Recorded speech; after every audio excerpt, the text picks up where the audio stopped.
The reason you look at something and it bothers you is because you know you should be doing something about it and you're not. Okay, that's your conviction. I'm going to say that again. The reason you might look at something, a situation on this planet with, the life essentials or nature or other people on this planet and look at it and say, that situation bothers me. Certain things we look at it and they just eat us up, right? The reason we feel that is because we know we could be doing something about it and we're not.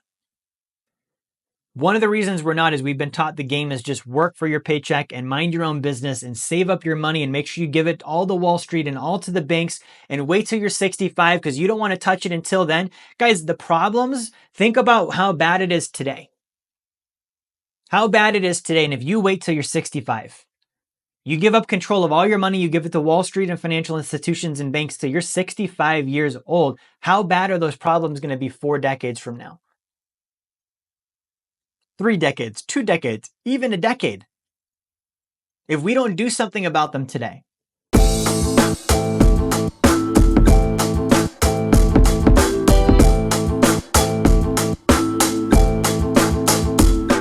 Hey, welcome back to another Finance Friday. I'm Jerry Fetta, CEO of Philanthro Wealth. If you didn't see, I merged my company, Wealth Dynamics, about a week ago with a great company we've been working with for many years called Philanthro Investors. And so now the brand of this is called Philanthro Wealth, right? So I'm going to be teaching Finance Friday just like we always do under the new brand as the CEO of the new company. And really what Philanthro Wealth is about is it's about creating a global community of wealthy philanthro investors who create wealth in a way that restores life essentials and also promotes human welfare, right? I think we've had enough of the, getting rich for the sake of being rich and the Mr. Moneybags and the Scrooge McDucks and all of this stuff, right? We have this whole stigma about wealthy people. But here's the thing. What if we became them and became helpful? Right? Resources are just resources. So you can't blame money for the reason we don't like people's choices. It's just who that person is. Right? So one of the things that this rests upon is the ability to think for ourselves financially. I want you to think of one wealthy philanthropist that you know or know of that can't think for themselves financially. It's not a thing, right? And if it is, they're not that wealthy or they don't stay that wealthy for that long. Right? And let's keep in mind the definition of wealth as well. Wealth means abundance and prosperity in all areas of life. Right? And you need the money to financially fund that. So the life essentials around us on this planet, that's part of all of our areas of our life. Okay, imagine a world without good food. Imagine a world where the water was impure. Right? Imagine, and I want to read some statistics off for you tonight, right, on this topic, because it really is an important thing for us to understand about, okay, why is it that we're doing this philanthro wealth thing? What is the purpose of it? Right? So I want to share some of that with you tonight. So again, if you're tuning in for the first time, the purpose of Finance Friday really is to increase your financial understanding. Hey, what's up? Jerry here. I just wanted to give you another reminder. Grab my book, Blueprint to Financial Freedom. It's going to be one of the best books you have ever read on finance. I can promise you that. You're going to love it. It's also a free offer. So if you go to jerryfetta.com/B2F promo, you can get that now. Right? And I want to take it with Philanthro Wealth. I want to take it a step beyond just your financial understanding. I want to increase your awareness level for what's happening on this planet and how we can help. Right? Because it's a different flow. It's a different flow. It's a different energy to be like, I want wealth for myself versus I want wealth because I've seen what's happening and I know that it's selfish not to help. I know that I can be more. I know I can do good. And that's why I want wealth. Right? So I'm going to read some stats off to you really quick. Did you know every day 6,000 children die of water-related diseases? Okay, I'm sitting here with a bottle of water like it's like nothing. Like I have a whole stack of them out there. I don't think about it. But every day, 6,000 children, this is every day, DAY, 6,000 children die of water-related diseases. More people die from unsafe water than war. Right? Who here has ever seen war protesters? People that are like, anti-war, this, that. And I agree, I don't like war. Where have you ever seen like water protesting? Like, why don't people have clean water? Why aren't we doing something about that? right? But we'll get super into two different countries that are completely disrelated to us are attacking each other and ignore the fact that more people die from unsafe water than war. Okay, these are just the water stats, by the way. Globally, 80% of wastewater is discharged and untreated, meaning we just dump it. We dump it in the streams, we dump it in the water. When I lived in Florida, one of the saddest things that I ever saw was red tide.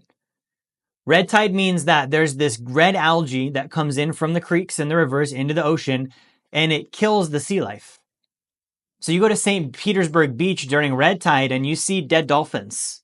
You see dead crabs. You see dead stingrays. You see all sorts of stuff just washed up on the beach that dies from the red tide.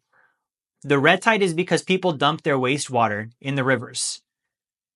The farms, they dump their fertilizer in there. It goes into the ocean and it creates red tide and it kills the sea life. Guys, I love dolphins. So seeing a dead dolphin is like something that for me, I'm like, that's not okay. I want to do something about that. We're not even talking about people yet. We're talking about animals and dolphins, right? The US only recycles 1% of all water. 1%, 99% of water doesn't get recycled. And the current water infrastructure in the country is crumbling. Philanthro Wealth is about investing in a way to change something like that. Okay. And I want to share some more statistics with you guys. We're going to be doing a lot of stats tonight. Let's talk about health, right? So current healthcare systems prioritize and incentivize treatment over prediction, detection, and prevention. Okay.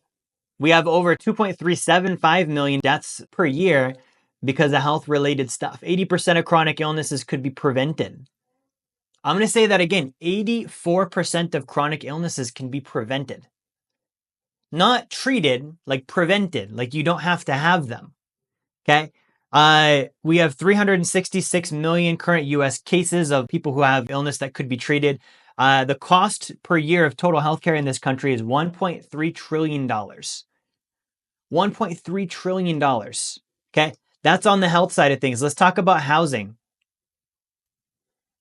Right? So on the housing side of things, and you guys are familiar with equity and help, we have the average rent right now is becoming exaggeratingly high. If you've noticed in recent years, rent has gone up, right? Over 50% of Americans don't qualify for home ownership because of their credit, because of their background.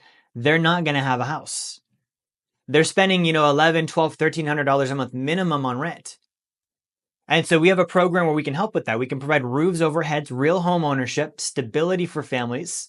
Okay. That's called philanthro investing. Okay. Philanthro investing is when you invest and you engage not only economically, but also emotionally. You're helping others. You care for them. You see, okay, they're in a bad situation, or the planet's in a bad situation, or the water is in a bad situation, or the healthcare situation isn't good. And as an investor, I can do something about it. Right? Let's talk about waste. Right? I want to talk about waste and share some statistics there. 100,000 marine animals die from plastic every 12 months. Just plastic. Okay, 88% of the ocean's surface is polluted by plastic waste. Guys, that's a huge number. I want to repeat that again. 88%. That's ridiculous. Okay, we have 5.25 trillion pieces of plastic in our oceans right now. 168,125 tons per square kilometer of plastic in our oceans. 33% of all fish caught contain plastic. A third of all fish caught contain plastic.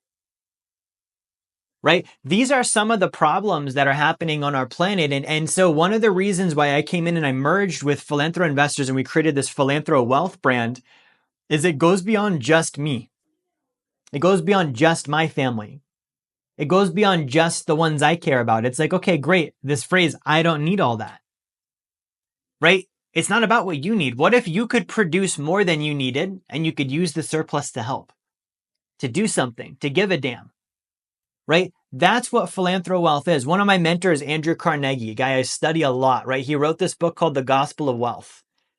And when you read The Gospel of Wealth, he talks about how the surplus wealth that we generate is literally a moral and ethical obligation and responsibility to be stewarded as a sacred trust towards the betterment of society, the betterment of this planet.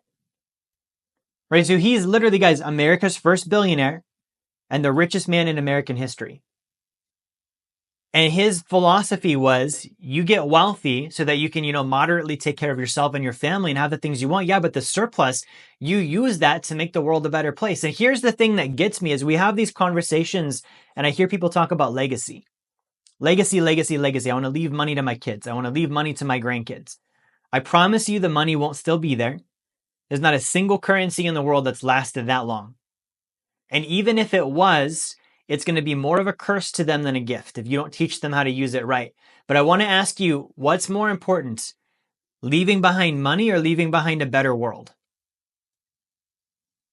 Right? Money in a world that sucks isn't going to help. Leaving them in a better world where we still have drinkable water. We still have fish in the ocean. We still can get roofs over our heads. The air is still breathable. Like, these are the things that matter. Okay, you can go back to, Dr. Seuss, the Lorax. We've all seen the Lorax, right? And I bring that up because it was one of my favorite movies as a kid, but it's a very, very good example of, okay, what happens if we don't take care of what's here and around us?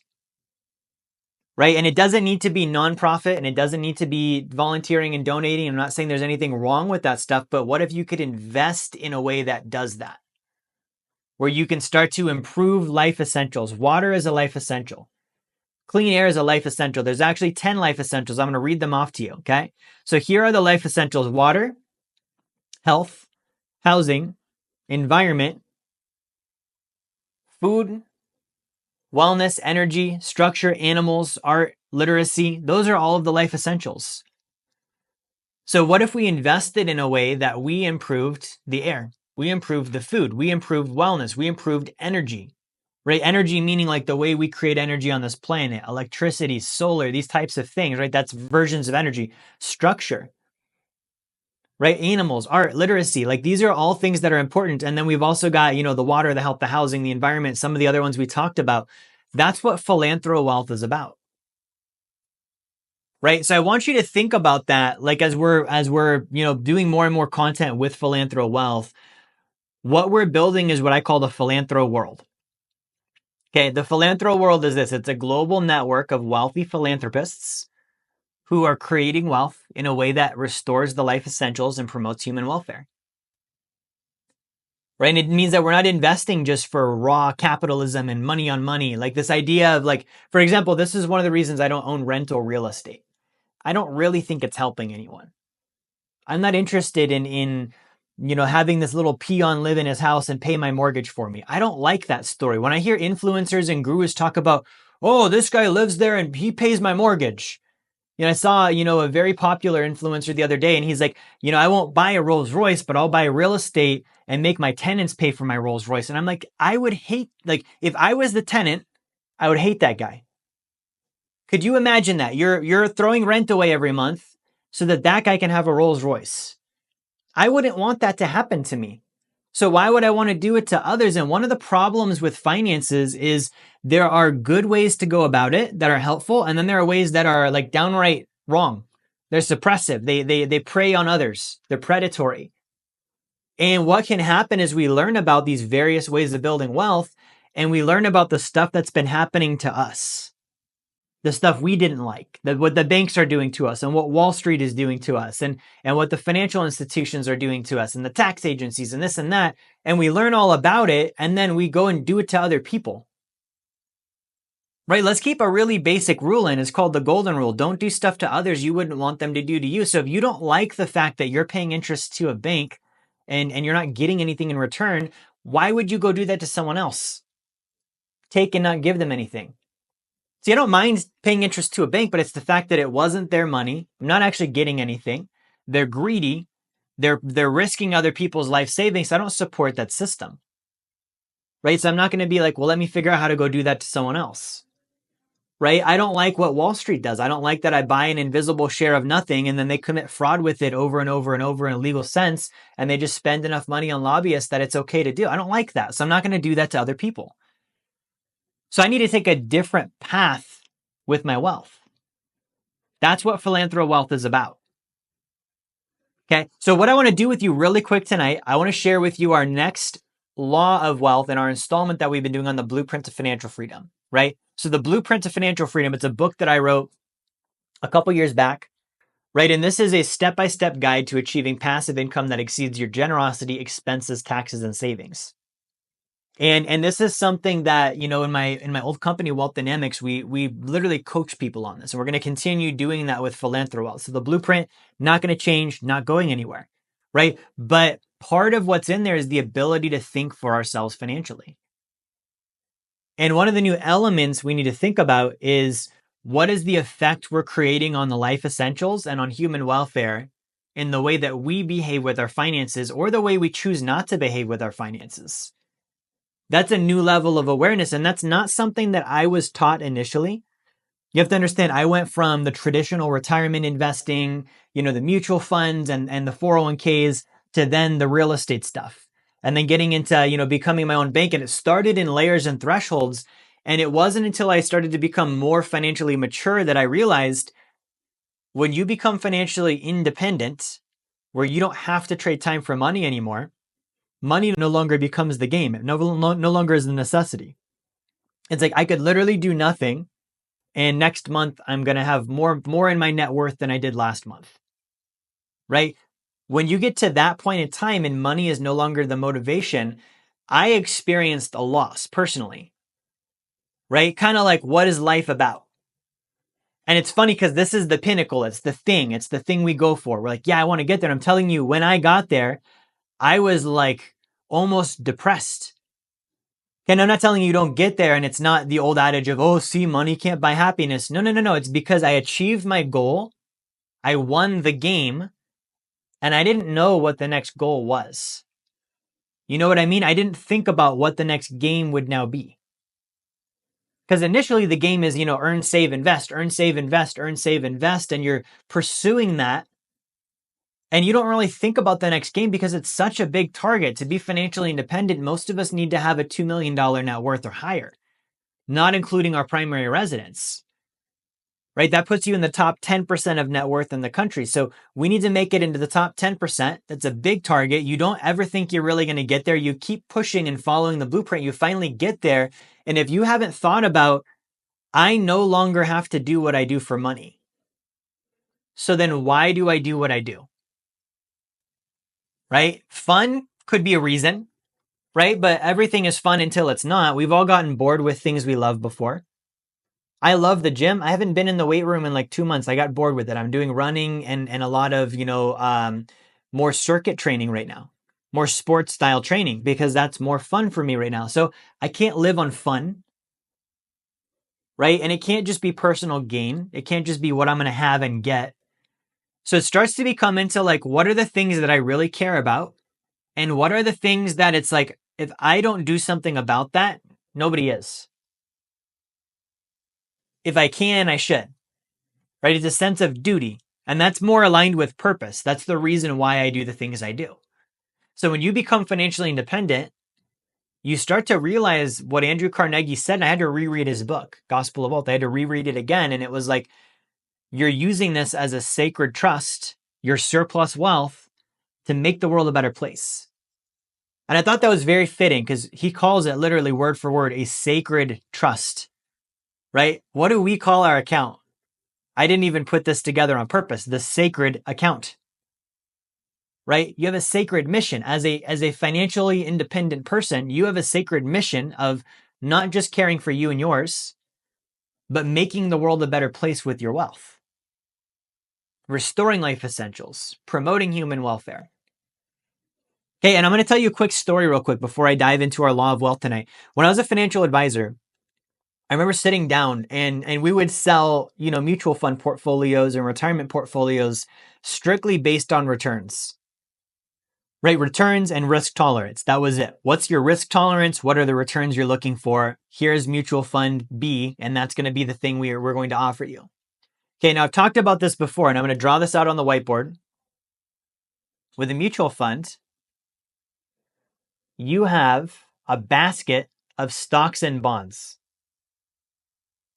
Okay, so inside your retirement account, you might have 4 or 5 different mutual funds. Each of these is an MF, which if you're investing in them, it makes you an MF, or doesn't it? I'm just kidding with you, but not really. So each of these is an MF, and so that's a mutual fund. Each of these is a basket of stocks and bonds, right? Inside of this, you might have 100 or 50 different companies, stocks, bonds, etc., inside of each of these baskets. So if you have 4 or 5 mutual funds, you could have 200, 500 or more different holdings of companies that you're in from a stock or bond standpoint. And I remember one time I was looking at this and there was a couple I sat down with, and I was in my early 20s, right? So I was still pretty new. I sat down and they were like, we really care about what we're supporting with our money. And I wasn't taught that. I was taught you have a certain number you need for retirement, and my job is to show you how you're going to get that number. And so they're like, can we see the actual companies that we're in? And I was like, okay, cool. I've never had someone ask this before, but fine, let's do it. And I remember going through it with them, and there were things in there that when I showed it to them, they no longer wanted to invest in those mutual funds. Companies that create, warheads and missiles, that support bombing other countries, companies that sell pharmaceutical drugs, right? I'm not big on pharmaceuticals, psychiatric drugs, right? Things like that, where they were looking at this and they're like, I would never donate money to this group. I would never flow them my power and support. So why would I invest in them? And I remember that was the first time I ever thought about that, because I looked at it then and I was like, I wouldn't either. I don't like the idea of let's go bomb other countries. So why would I invest money in something that gives money to those guys so they can keep doing it? I don't like GMO food. So why would I invest money in a fund that supports GMO food? I don't believe in pharmaceuticals and psychiatric drugs. I think they're mind-altering, untested, and dangerous. I think they really mess people up. So why would I invest money in a group that's supporting that and filling people full of that in their bodies? Right? Even down to the level of we were talking about pollution. All of the plastic that's in the ocean. If you knew a company was polluting the ocean and contributing to the fact that a third of all fish have plastic in them, would you give money to that company? Let me ask this a different way. Would you even support them to stay in business? If you could stop them from being in business, would you? Right? And I'm not going to get into who's president. I'm going to get into this instead. We're not going to name any names. I think both sides are crazy, right? But we argue and bicker about who's going to be the head honcho and the face of everything for 4 years. And we completely get, just worked up and emotional, and we share all this stuff on social media. We make the other people wrong, and we argue, and we this and we that. And we completely overlook the fact that there are companies that have been in business for decades that are doing worse stuff than either presidential candidate will ever do. And sometimes we buy stuff from them. Sometimes we invest in their stock. That's way worse. And that's a lot longer than 4 years. And a lot of those guys are the ones lobbying for who's going to run a country. So we need to look at, if we really want to create change, that's where we should put our attention. And what if you could change the world and make a positive effect and make money while doing it? See, Andrew Carnegie, he was in the 1800s. I love his philosophy of your surplus wealth should be administered as a sacred trust for the benefit of society. He did a lot of charitable giving, right? But he had to become a billionaire first. He built up to a billionaire status. Then he started distributing his wealth. And it's the model of retirement of okay, I'm going to build up a nest egg and then spend my time living off of it, rather than what we're doing at Philanthro Wealth, which is the same thing I teach with passive income. Don't defer it, do it now. So if you can invest in ventures that make money for you and help those causes, you don't need to put it off until you're a billionaire. You don't need to wait and build up the nest egg of giving, which is no different than building up the nest egg of retiring. It's not about that. It's about building wealth now. And wealth means abundance and prosperity in all areas of life, which would include all of the things I've mentioned here so far, wouldn't it? Next, I don't want to interrupt you too long. I just want to give you a free offer for my book, The Blueprint to Financial Freedom. If you go to jerryfetta.com/B2F promo, you can get the book now. I'm going to let you get back to the video. Okay, so let's dive into today's law of wealth. I know we're almost 30 minutes into this. I'm going to be quick on this one. Okay, so we went over the other week, the concept of understanding things before we do them. And I think what I just shared today could fit into that. Understand what you're supporting before you invest in something. right? Understand that first. That could definitely fit into that. That's what we covered last week, right? Now, the other thing that we went over is that true financial training that is truly understood leads to truly positive results. Okay, so I'm going to put this one on the whiteboard. This is a law of wealth. And I want to dive into this one this evening because I think it's really important, because you can't become a wealthy philanthropist if you don't know this, right? So true financial training that is truly understood leads to truly positive results. Now, again, a natural law typically is basic. Doesn't need to be super complex. Like I talked about before, the more complex somebody makes something, typically for me, that means they're less intelligent. You've got to make it so complicated. If you can't make it really simple, I don't think that reflects IQ. I think someone with really high IQ is someone that can take something complex, make it really simple. They don't need to make it impossible to understand. You either don't know it or you're trying to keep it complex so other people can't understand it, so you have power over the fact that they don't understand. I don't like either of those. So let's break this down. True financial training. Okay. I want to hit a difference between training and education. Okay, we all went through school and we got educated, right? So that's like one level of knowledge, educating someone on something. I can tell my son, hey, make sure you look both ways before you cross the street. I'm educating him. Okay, and I tell him, he may or may not listen. Okay, show of hands if you've ever been educated on something and then you didn't listen or you forgot, right? I've had that. Okay, it happens. So training is different than education. When you send a Navy SEAL through camp, they don't call it Navy SEAL education, they call it training. What is the difference between training? If I educate my son on look both ways before you cross the street, that's different than training him to look both ways before he crosses the street. Training him means I have him practice it. I do it with him. I watch him. I have him watch me do it. And we go on and on and on and on and on and on until it's second nature and it's just part of his training. My little dog, Kiona, she has a ton of tricks now. Like we do a lot of training with her and we do it with treats and all this fun stuff. She's very cute. It's different than educating her and saying, Kiona, you shouldn't jump on people. Versus when she doesn't jump, giving her a treat. She learns, oh, that's a good thing not to jump. Whenever I don't jump, I get a treat. I know that now. I'm going to follow it. My point here is we don't get real financial training. I want you to think about, when is the last time, other than wealth dynamics, other than philanthro wealth, when is the last time someone truly spent the time to train you financially?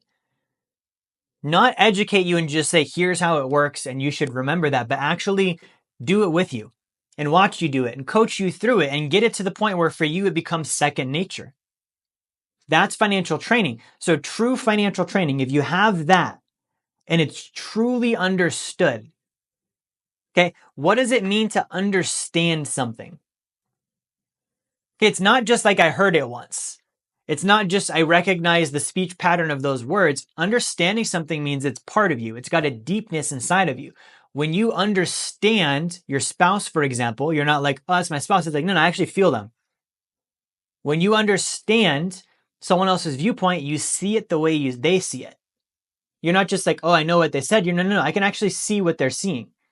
I can see their reality. Understanding is very different than just, oh, I heard something or I watched something. So you have to get to a point of understanding where it becomes part of you,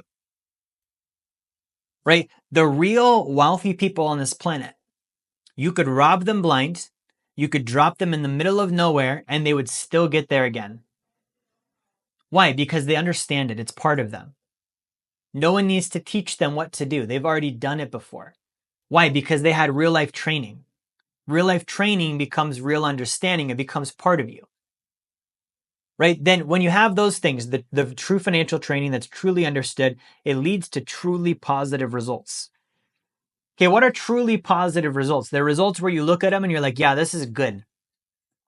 I have zero doubt. I have zero consideration. I'm heading in the right direction. I can see it. I can feel it. I can touch it. The results are there. Okay, so what would that mean? It would mean that the inverse of this is also true. If you're not getting truly positive results with your finances right now, then there's something about finances that you don't truly understand. It's not part of you, which means you lack financial training. That's it. Guys, that is a natural law of wealth. And I'm going to share with you one of the parts of financial training is being a philanthropist, right? Being a philanthro investor, being someone who puts money into these ventures as an investment and engages emotionally and gets a financial return as well. Understanding that that's part of having wealth is part of financial training. Now, if I'm not doing it, it's not part of me. I'm not getting the results there. It means that I lack the training still. I lack the understanding. So we're going to be taking a lot of responsibility for teaching that because we live in a society where it's like me, me, me. You know, I want this, I need that. What about my problems? And here's what I want to end on tonight, guys. And this is not a law of wealth necessarily, the one I'm about to share with you. This is just my observation on life. It's a law of energy, if you want to call it that. When you focus on other people's problems instead of your own, yours tend to go away. When you focus on helping with bigger problems than just your own problems, your problems tend to go away. And what also happens is there's a really wise guy named Zig Ziglar, guy I listened to growing up a lot. He has a quote that says, if you can just help enough other people get what they want in life, you'll end up with everything you want. So imagine in the philanthro world that we're creating, if your sole focus is building wealth by restoring life essentials and promoting human welfare, how many other people are you helping get what they want?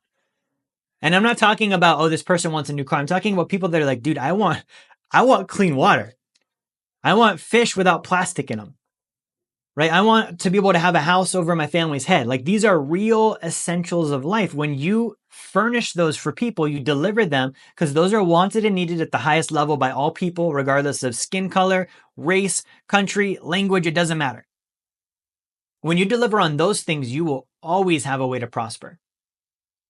When you promote human welfare, like I want people to be better instead of, you know, imagine if the politicians got up there and instead of making each other wrong and being immature little children, they actually like thought of solutions to help people.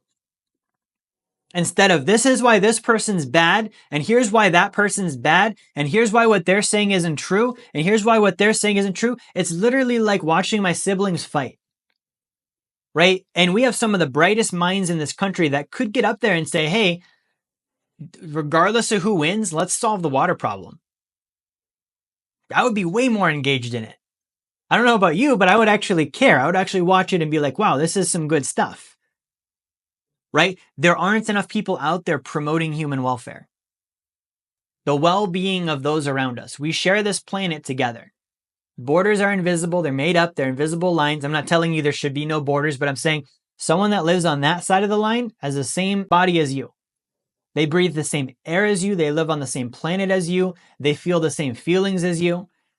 And so wealth should be something that promotes their welfare because their welfare is my welfare. But at the end of the day, I'm Scrooge McDuck and I've got my billions racked up and I've got a planet that's decaying and falling apart, people that are at war and hate each other and poverty around everyone but just me. I'm not going to be happy. Right? Because here's the other thing that happens is when you become financially independent, when you become wealthy, you're going to want other people to bring it with you, to enjoy it with.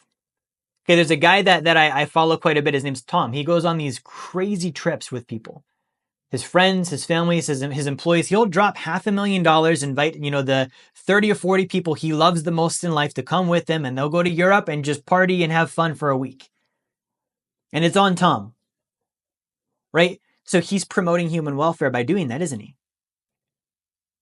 See, this can look however you want it to look. And that's the point I want to get across, guys, as I wrap this up this evening, is I want you to think about not just what does wealth mean to you personally, not just what does wealth mean for you and your family, but what are the things that you look at on this planet that bother you?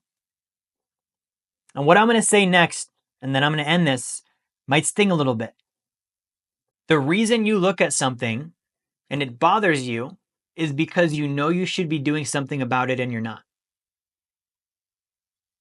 Okay, that's your conviction. I'm going to say that again. The reason you might look at something, a situation on this planet with, you know, the life essentials or nature or other people on this planet and look at it and say, that situation bothers me. Certain things we look at it and they just eat us up. right? The reason we feel that is because we know we could be doing something about it and we're not. One of the reasons we're not is we've been taught the game is just work for your paycheck and mind your own business and save up your money and make sure you give it all to Wall Street and all to the banks and wait till you're 65 because you don't want to touch it until then. Guys, the problems, think about how bad it is today. How bad it is today. And if you wait till you're 65, you give up control of all your money, you give it to Wall Street and financial institutions and banks till you're 65 years old. How bad are those problems going to be 4 decades from now? 3 decades, 2 decades, even a decade. If we don't do something about them today, right, we're going to lose the chance to do it. And that's one of the things I want to push with you as you're watching this training, whether you're live, watching the replay. Okay, so guys, I'm going to wrap this up here. What I do want to do is I want to give you a free gift for tuning in here. So if you are watching right now, I would like to give you a free copy of my book. It's called The Blueprint to Financial Freedom. Okay, I'm going to go ahead and share my screen really quick. And if you're watching this, you can scan the QR code. Okay, it's right here on the screen. You can also go to jerryfetta.com/B2F promo. Now I'm going to make something very, very, very, very clear. I've been doing this for almost 15 years, helping people build greater financial freedom, helping people earn a passive income, get out of debt, become their own bankers, all of this stuff. I'm to the point, and it's funny because I'm 32 years old as I say this, but I've been doing this since I was 18. You've got to realize this. I am to the point that I have zero interest in helping you become financially independent just for you. Right? So if I'm going to teach you how to build financial independence, I expect you to pay it forward. That's our deal. If I'm going to help you, you need to help other people. You need to help the world around you. We're not doing this so you can just go play golf every day. I want you to understand that. So if you get the book, you read the book, I want you to be thinking about that. And it doesn't mean don't enjoy your money. It doesn't mean that at all. Definitely do. I travel. I do all this stuff. But I also donate every month. I also invest in things that are philanthro investments. They're life essentials. So I want to help you be in a position of power so that you use that power for the right things. Okay, so if you don't have the book, scan the QR code. You can go to jerryfetta.com/B2F promo. We will be back again next Friday night, same time, 8:30 p.m. Central Time for Finance Friday. That's all for tonight. Like, share, and subscribe. I would love to hear your comments below and your thoughts, and I'll see you next time. Hey, this is Jerry Fetta here. I want to thank you for watching my video, watching my content. I hope you enjoyed it. If you would like to learn more about the Blueprint to Financial Freedom and how you can achieve passive income that exceeds your savings, your expenses, your taxes, your generosity, and build wealth like the top 1%, I want to encourage you, grab a copy of my book, The Blueprint to Financial Freedom. You can go to jerryfetta.com/B2F promo, or you can click the link in the description of the video here. The copy is free. You cover your shipping. We'll send the book out to you, and we'll send you an email with a bunch of great bonus material also for free. Get the book, subscribe to the channel. I'll see you on my next content.